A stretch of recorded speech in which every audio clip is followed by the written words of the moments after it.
Meron naman po ako natanggap na sumbong. Sa Bohol pa rin.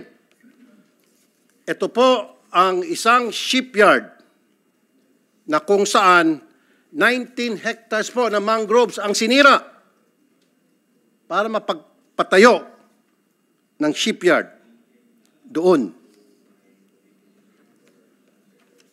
Now, alam ko na ipinagbabawal ang pagputol ng mangroves.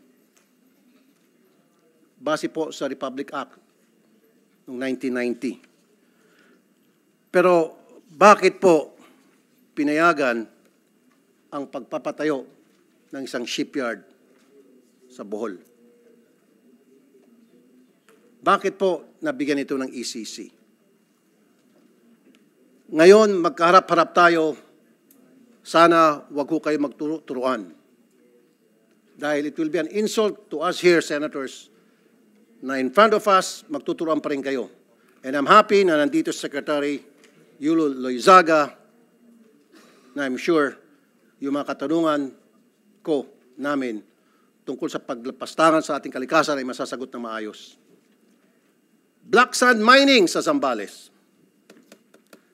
Nung last budget hearing, Secretary Loizaga, na pag-usapan natin to, and you did promise na you look into it, or better off, ipapahinto yun.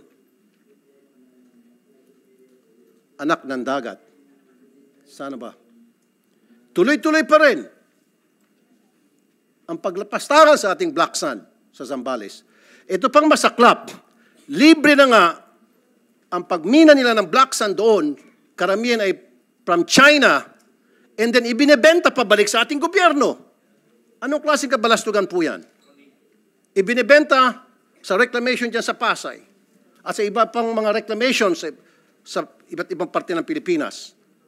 Kumuha sila ng black sand sa karagatan natin and then, ng libre, ibebenta pabalik sa atin.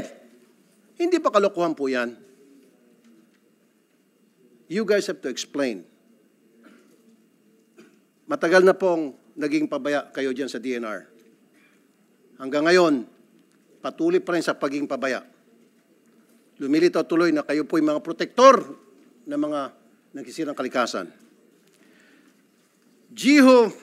Masungi Geo Reserve. Bakit po nabigyan ng ECC ang Rizal Wind Energy Corporation o Vina Energy? Napakatagal na po na problema itong sa Masungi Geo Reserve. Hanggang ngayon, di po marisulba-risulba. Bakit? Sa ngalan ng ano? Sabi pa nga nila sa kanto, baka sa ngalan ng Tito Vic and Joey. Yung tatlong muka sa isang papel.